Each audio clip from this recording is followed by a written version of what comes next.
Hey y'all, I got a message that I've been sitting on for like a week. Let's just get into it. So, today I want to talk to you about idols, about idolatry.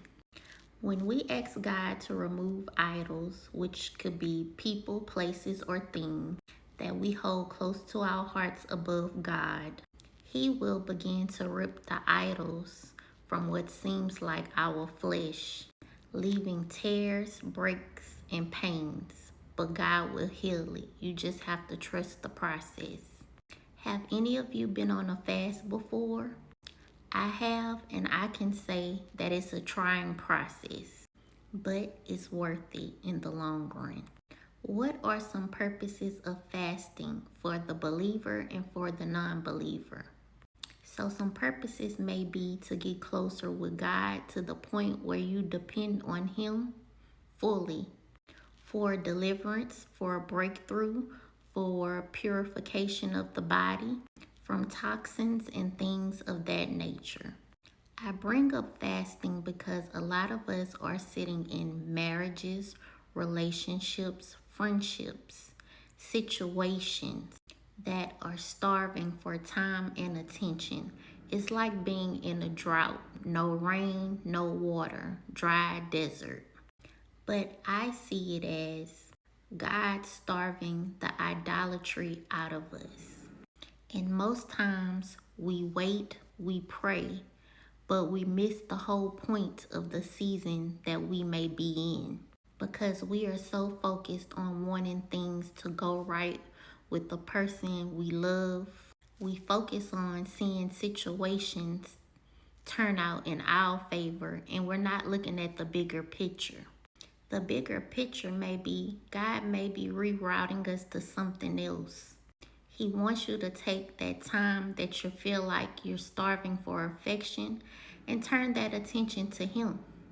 So instead of crying over that ignored phone call or text message, God is saying to you, come and talk to me.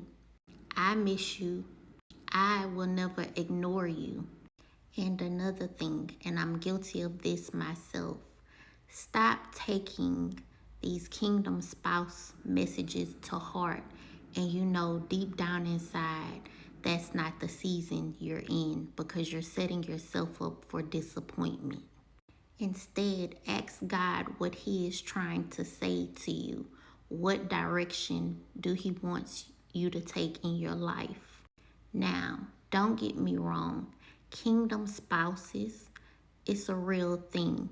But the problem comes in, we use this topic, females especially, to justify our idolatry and our need to have a husband, to have a man. And sadly, for a lot of us, it's not our reality, at least not right now. I know right now the process is sad, it's uncomfortable, and it's painful. But you have to let God smoke the foxes out of the holes in your life and to make you complete and whole again. In that time of what seems like agonizing and eternal suffering, in that starvation period of no support, no time or attention, and no communication, take that time to get to know yourself. Take that time to get to know God. And when you are starved long enough, you will begin to lose an appetite. And it's not everything someone offers you, you will be willing to accept because you will no longer be able to digest it. This will make you more discerning, cautious, and aware of what you are willing and unwilling to accept from someone. It won't be so hard at this point to let go of your idols. In fact, you will be escorting them out the door. And you will be content in God because He has showed you a better way.